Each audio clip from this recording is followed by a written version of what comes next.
Masih bersama kami di Kampus Corner, komunitas pencaksilat Udinus bangkit dan borong 2 juara sekaligus. Baik Rivaldo dan juga Bella, boleh diceritakan lagi kepada pemirsa bagaimana situasi pada saat kejuaraan kemarin? Situasinya sih kan karena kita lombanya virtual, jadi kita tuh tag gambarnya di mana itu tempatnya? Di aula lantai 3. Di gedung E. Di gedung E lantai 3 di atas ya? Iya. Nah, jadi tuh kita kan dapat izin kan untuk pemakaian aula tuh dibatasin dari jam berapa, Mbak? Jam 8 sampai jam 3 sore. Nah, itu kita tuh harus benar-benar apa ya? Pertama kita pemanasan dan kita tuh ngambil gambarnya tuh bukan sekali 2 kali doang kan. Harus diambil yang paling bagus gitu. Iya. Oke. Dan itu tuh apa ya? Itu seni ya, bukan laga ya, Bella? Iya, seni. Kalau seni itu ada apa aja sih di pencaksilat itu, Bella? Di pencaksilat itu ada seni tunggal baku, ada seni ganda, ada seni bergu, ada 3 kategori. Nah, yang kalian ikuti ini adalah seni bergu? Iya, yang 3 orang. Satu regu itu ada 3 orang. Oke, itu berapa lama gerakan-gerakannya itu? Kita itu, kalau di bergu itu ada 3 menit. Kalau misalnya di penilaian seni pencaksilat itu maksimal 3 menit. Kalau bisa memang harus pas 3 menit. Gitu. Jadi Bella 3 menit dan Rivaldo juga 3 menit. 3 menit. Gitu. Itu kriterianya apa saja, Rivaldo? Pertama dari gerakan ya. Kekompakan sama patahannya. Patahan itu seperti apa ya? Ini kayak tiap gerakan kan ada intervalnya kan. Nah, di intervalnya itu kayak bentuk tubuhnya gitu. Coba-coba gimana? Boleh dipraktekkan? Kayak dari 1, 2, terus baru masuk. Nah, gitu. Jadi ada patahan-patahan. Iya. Kalau Bella, boleh dipraktekkan? Kayak Rivaldo tadi? Gini, terus sama kayak gini-gini, baru pukul. Pak Rindra? Oh enggak ya? Saya gini saja. Baik, bertahan. Pak Rindra, ini menyatukan pencaksilat ini kan lebih sulit ya daripada menyatukan bela diri yang lain begitu. Nah, ini bagaimana Udinus strateginya supaya pencaksilat ini tetap bersatu gitu. Jadi awalnya para yang usul itu ya, jadi para pendirinya kita kumpulkan, kemudian kita sampaikan di awal bahwa pencaksilat itu bukan kalian. Pencaksilat itu bukan kamu. Kalau kamu lulus berarti pencaksilat hilang. Pencaksilat ini ya Udinus. Berarti kalian pelopornya, kalian pendirinya.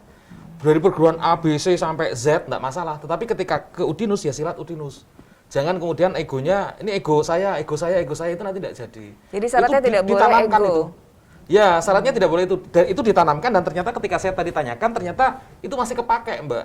Dan mereka luar biasa ini ya. Mereka egonya sudah Lah ini salah satu bentuk karakter building, salah satu bentuk soft skill dari mereka. Mereka tidak menyampaikan, tidak mengutamakan egonya mereka, tapi kita ya satu gitu.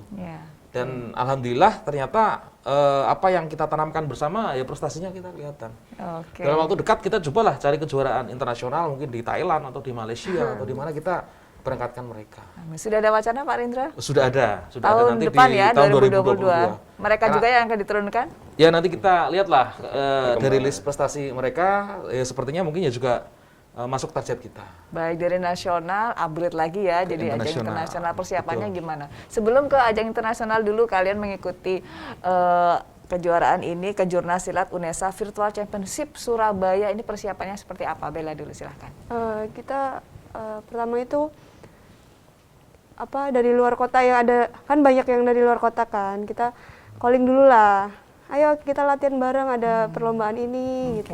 Di sini tingkat nasional, ayo terus sudah kumpul, kita latihan bareng, konfirmasi sama Pak Rindra, terus diizinkan buat make Udinus Sport Center-nya, terus kita hubungin pelatih, lalu kita latihan selama 1,5 bulan mungkin. Pelatihnya dari Udinus ya Pak Rindra? Bukan dari Udinus ya, pelatihnya dari Tapak Suci ya, Abah Anom, dia pelatih Jawa Tengah, pelatih kota ya? Iya. Pelatih kota kalau tidak salah. Pelatih kota, itu berarti pelatih tetap di Udinus atau seperti apa Pak Rindra? Ya gini, kalau Udinus itu kan memang untuk prestasi itu selalu mencari pelatih yang terbaik. Dan memang tidak harus dari Jadi bisa Udinus, berganti bisa berganti, nanti kita lihat perkembangannya seperti apa ya kita nilai. Dan salah satu yang memang andalan kita ya Abah Anom itu dari Abah Anom. Iya, kalau saya panggilnya Abah Anom, namanya enggak tahu siapa. Iya, Itu pelatih mereka berdua ini ya? Iya, pelatihnya pencaksilat Udinus.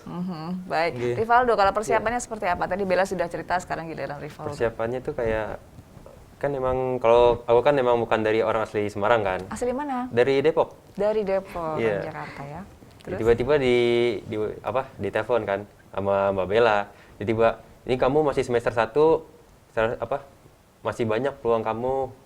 Ini sayang kalau nggak diambil kan. Ya sudah, aku ngomong sama orang tua. Ya udah, sono.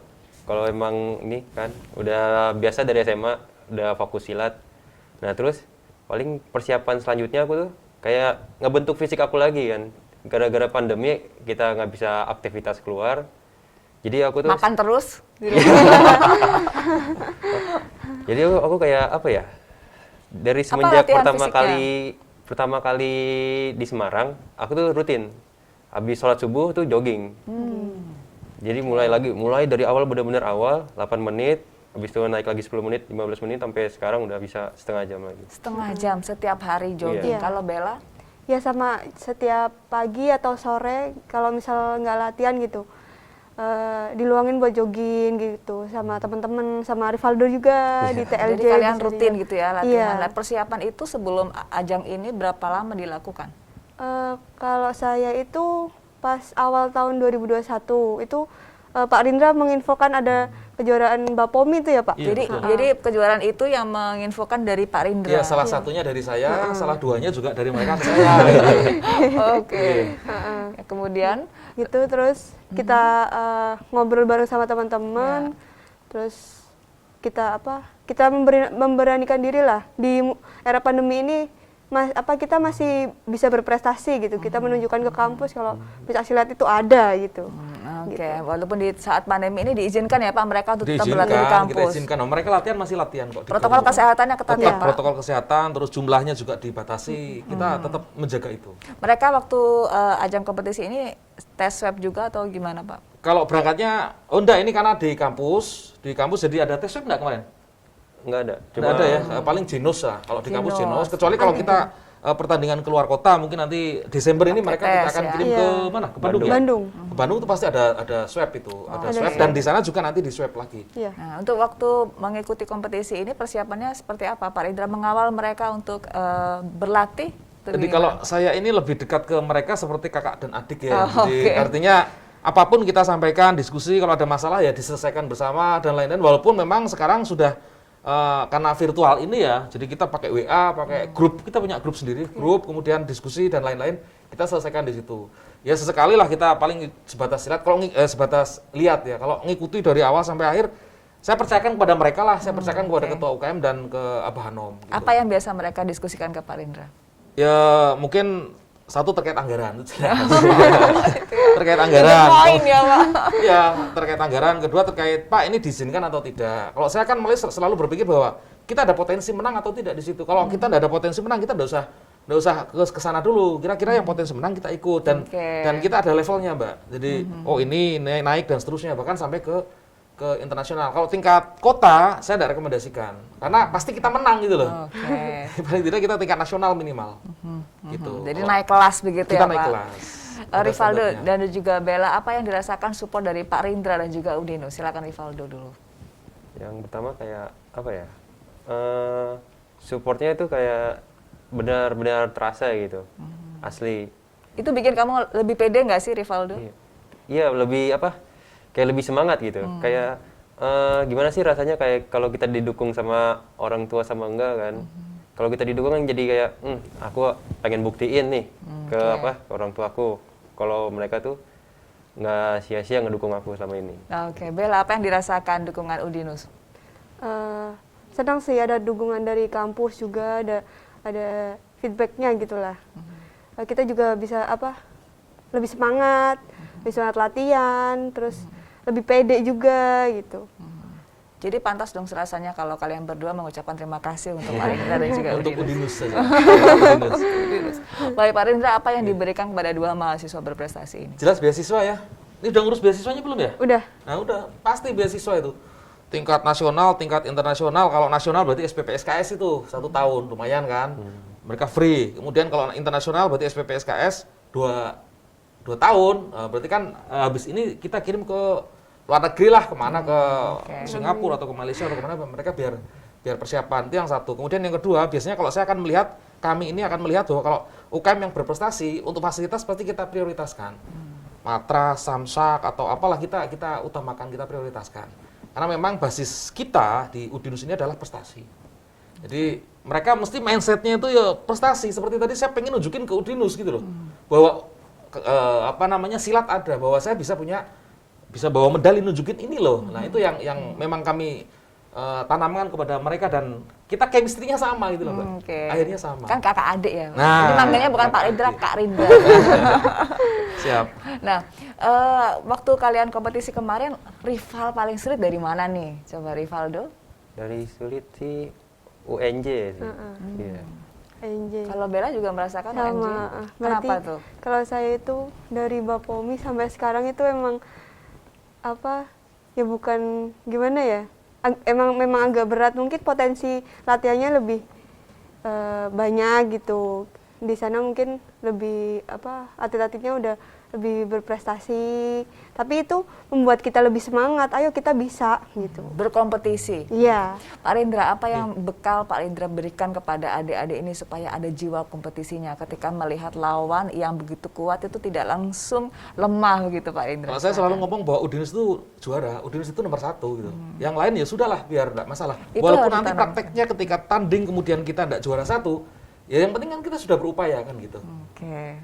Dan mereka juga, ya nyatanya tadi kan ada semangat untuk mengalahkan UNJ kan gitu. Dan saya yakin UNJ itu nanti pasti kalah dengan kita. Nanti di Pomnas insya Allah ya. Insya Allah. Ya, ada Pomnas insya Allah. Kita kalahkan UNJ. Salah satunya. Baik. Kalau di Jawa Tengah kita sudah juara lah. Jawa Tengah sudah juara, Udinus, pencak silat Udinus ya, sudah mempunyai nama begitu. Nah, Bella dan juga Rivaldo pastinya kalian agak kesulitan ya untuk berlatih, fokus, kemudian juga kuliah, belum lagi kalau UTS begitu. Gimana membagi waktunya seperti apa Rivaldo? Jadi kayak biasanya kan udah ada jadwal. Habis subuh aku jogging latihan, kuliah, sorenya latihan lagi karena sama Pak Nom, malamnya istirahat baru belajar aku. Oke, sudah ada time management ya. Nanti saya juga pengen dengar dari Bella, tapi kita harus break dulu. Pemirsa tetaplah bersama kami di Kampus Corner.